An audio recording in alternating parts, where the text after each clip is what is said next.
अली इस्लाम की दुनिया का एक ऐसा नाम है जिस पर हुजूर सल्लल्लाहु अलैहि वसल्लम ने कहा कि जिसका मैं मौला उसका अली मौला। कौन थे हजरत अली, क्यों थे ये नबी के प्यारे, आइए जानते हैं इस वीडियो में। दोस्तों, हजरत अली की पैदाइश 599 ईस्वी में अरब के शहर मक्का में हुई थी। इनके वालिद का नाम अबू तालिब और उनकी माँ का नाम फातिमा था। ये रिश्ते में पैगम्बर इस्लाम यानी हजरत मोहम्मद सल्लल्लाहु अलैहि वसल्लम के न सिर्फ चाचा बल्कि भाई, बाद में अली पैगम्बर इस्लाम के दामाद भी बन गए थे, क्योंकि आगे चलकर हजरत मोहम्मद साहब ने अपनी प्यारी बेटी हजरत फातिमा जहरा का निकाह अली के साथ करवा दिया था। करबला में शहीद होने वाले मशहूर इमाम हुसैन राजी अल्लाह तुल्ला अन्हु भी हजरत अली के ही बेटे थे, और यही वजह थी कि वो पैगम्बर हजरत मोहम्मद सल्लल्लाहु अलैहि वसल्लम के नवासे भी थे। दोस्तों, जिस वक्त हजरत अली का जन्म हुआ था उस वक्त पैगम्बर इस्लाम हजरत मोहम्मद सल्लल्लाहु अलैहि वसल्लम की उम्र लगभग 30 साल थी। इसका मतलब ये कि अली पैगम्बर इस्लाम से 30 साल छोटे थे। दोस्तों, हजरत अली की गिनती उन लोगों के साथ की जाती है जिन्होंने इस्लाम धर्म को सबसे पहले अपनाया था। इस्लाम धर्म कबूल करते वक्त हजरत अली की उम्र सिर्फ 8 साल थी। हजरत अली ने बचपन से ही अच्छी तरह से पढ़ाई करना सीख लिया था, जो उस समय में एक बहुत बड़ी बात हुआ करती थी, क्योंकि इतनी कम उम्र में कोई भी इंसान पढ़ना लिखना नहीं सीख पाता था। साथ ही साथ हजरत अली ने उसी उम्र में ही घुड़सवारी, तीरंदाजी और तलवारबाजी जैसी चीजें भी सीख ली थी, जो आगे चलकर न सिर्फ उनकी पहचान बन गई बल्कि उनकी ये खूबी उनको दूसरों से काफी अलग भी बनाती थी। 53 साल की उम्र में जब हजरत मोहम्मद ने मक्का शहर छोड़कर मदीना जाने का फैसला किया, तो इस फैसले की वजह से दूसरे मुसलमानों ने मक्का शहर छोड़कर मदीने की तरफ जाना शुरू कर दिया। मदीने में आबाद होने से सिर्फ और सिर्फ 2 साल बाद हजरत मोहम्मद ने अपनी बेटी फातिमा की शादी हजरत अली से करवा दी। जिस वक्त हजरत अली का निकाह पैगम्बर इस्लाम यानी हजरत मोहम्मद सल्लल्लाहु अलैहि वसल्लम की बेटी से हुआ था, उस वक्त हजरत अली के पास सिर्फ और सिर्फ एक घोड़ा ज़िरा मौजूद था। हजरत अली ने अपना वो ज़िरा हजरत उस्मान राजी अल्लाह तआला अन्हु के हाथों में बेच दिया। बता दें कि उस वक्त हजरत उमर की गिनती सबसे अमीर मुसलमानों में की जाती थी। हजरत उस्मान ने अली से वो ज़िरा 480 दिरहम में खरीदा था, और ज़िरा खरीदने के बाद उस ज़िरा को हजरत अली को ये कहते हुए वापस कर दिया था कि ये मेरी तरफ से तुम्हारे लिए निकाह का तोहफा है। अली ने उन 480 दिरहम से न सिर्फ अपने निकाह के लिए सामान खरीदा बल्कि अपने घर के खर्चे के लिए भी पैसे बचाए, और साथ ही साथ उन्हीं पैसों से ही मदीना के लोगों के लिए वलीमे की दावत का भी इंतजाम किया था। हजरत अली के निकाह के कुछ दिन बाद ही यानी उसी साल मुसलमानों के इतिहास की पहली जंग भी पेश आई थी, जिसे हम और आप जंगे बदर के नाम से जानते हैं। ये वही जंग थी जिसके बारे में आप अक्सर सुनते रहते होंगे कि 313 मुसलमानों ने 1000 से भी ज्यादा लोगों को हराया था। इसी जंग में अबू जहल नाम का वो सरदार भी कत्ल कर दिया गया था, जिसे मुसलमानों का सबसे बड़ा दुश्मन माना जाता था। जंगे बदर के बाद भी मुसलमानों ने कई जंगें लड़ी, और लगभग सभी जंगों में हजरत अली न सिर्फ शामिल हुए बल्कि एक अहम किरदार भी अदा किया था। दोस्तों, हजरत अली ने अपनी जिंदगी में कई जंगें लड़ी, लेकिन जंगे खैबर वो जंग थी जिसमें हजरत अली ने दुश्मनों के लश्कर में तबाही मचाकर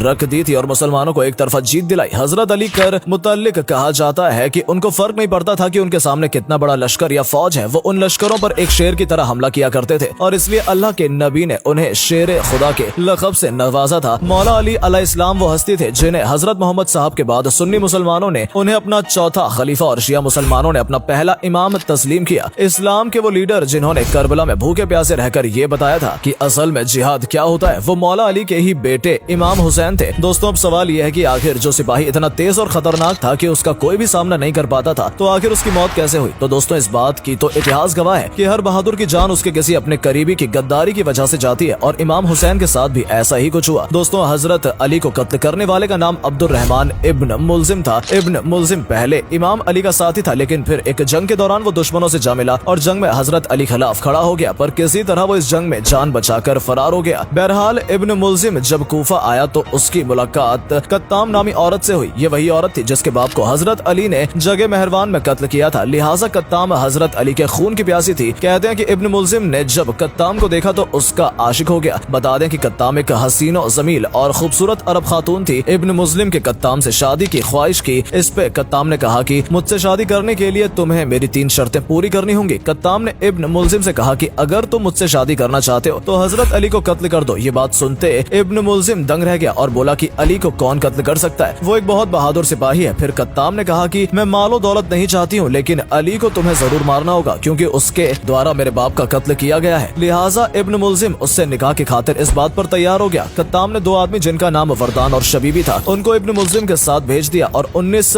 रमजानुल मुबारक की सुबह इब्न मुल्जिम मस्जिद जा पहुंचे। उसने कपड़े में जहर से भरी तलवार को लपेटकर कपड़े में छुपा लिया ताकि मौका मिलते ही हजरत अली पर वार कर सके। ये सन 40 हजारी का साल था और माह रमजान के आगाज पर इमाम अली अलैहिस्सलाम की उम्र 63 वर्ष हो चुकी थी। हजरत अली रमजान में अपने बच्चों के घर ही इफ्तार फरमाया करते थे और गजा से 3 लुकमों से ज्यादा न खाते। कुछ बच्चों ने जब इतना कम खाना खाने की वजह पूछी तब हजरत ने फरमाया कि अब कुछ ही समय रह गया है, खुदा ताला का फरमान आ चुका है, है और मैं चाहता हूँ कि ऐसे वक्त में मेरा पेट खाली हो। 19 रमजान आप अपनी बेटी के घर पर मेहमान थे। इफ्तार में बेटी ने 2 रोटियां, दूध और नमक पेश किया तो आप अलैहिस्सलाम ने खाने से गौर से देखा तो फरमाया दूध का प्याला उठा लो और फिर आपने रोटी और नमक से इफ्तार फरमाया। इफ्तार बाद हजरत नमाज में मशरूफ हो गए। इमाम सारी रात बेदार रहे और रुकू, सुजदू और दुआ करते रहे। उस रात थोड़ी थोड़ी देर के बाद आप हुजूरे से बाहर तशरीफ लाया करते और आसमान की तरफ निगाह करते हुए फरमाते, खुदा की कसम से वही रात है जिसका मेरे महबूब ने मुझे वादा दिया है। रात ढलने लगी तो आप अलैहिस्सलाम नमाज फज्र की अदायगी के लिए घर के दरवाजे के बाहर निकले। दरवाजे से बाहर आते ही बड़ी बदतखों और इमाम हुसैन का रास्ता रोक लिया और जोर जोर से आवाजें लगाना शुरू कर दिया। लोगों ने जब उनको दूर करना चाहा तब इमाम ने फरमाया कि छोड़ दो, ये नौहा कर रही हैं। इतना कहकर इमाम मस्जिद की तरफ रवाना हो गए। आप कूफा की मस्जिद में दाखिल हुए और लोगों को नमाज के लिए जगाया। इस वक्त इब्ने म्यूजिम ने उल्टा सोया हुआ था। इमाम ने उसे भी जगाया और कहा कि अल्लाह के घर में इस तरह न सो और उठो, नमाज अदा करो। इसके बाद आप अलैहिस्सलाम नमाज के लिए इमामत पर खड़े हुए और जब पहली रेकात के पहले सजदे से सिर उठाया तो इब्ने मुल्जिम ने चिल्लाकर आपके ऊपर वार किया जो आपकी पेशानी पर लगा और इमाम ने फरमाया, रब्बे काबा की कसम मैं कामयाब हो गया। ये बोलते ही आप मस्जिद में गिर पड़े। लोग चिल्लाए कि उस मलूम को पकड़ो। इब्ने मुल्जिम ने भागने की कोशिश की और उसका पीछा करते मस्जिद के कुछ लोग भी उसके पीछे भागे। आपके जख्म से जैसे खून की धारें फूटी तो जमीन हिलने लगी, आसमान गरजने लगा, समुद्र तूफानी हो गए और मस्जिद के दरवाजे शिद्दत से टकराने लगे। दूसरी तरफ इब्ने मुल्जिम जो भागने की कोशिश में था लोगों के हाथों गिरफ्तार हो गया। फिर हजरत अली ने फौरन अपने बेटे यानी हजरत इमाम हुसैन और हजरत इमाम हसन को बुलाया और उन दोनों को ये नसीहत दी कि अगर मैं शहीद हो जाऊं तो तुम लोग भी मेरे कातिल को कत्ल कर देना, क्योंकि हमारी शरीयत का यही हुक्म है। पर अगर मैं इस जख्म से बच गया तो मेरी मर्जी होगी कि मैं अपने कातिल के साथ क्या करूंगा। दोस्तों, इसी दिन हजरत अली के साथ हजरत अमीरे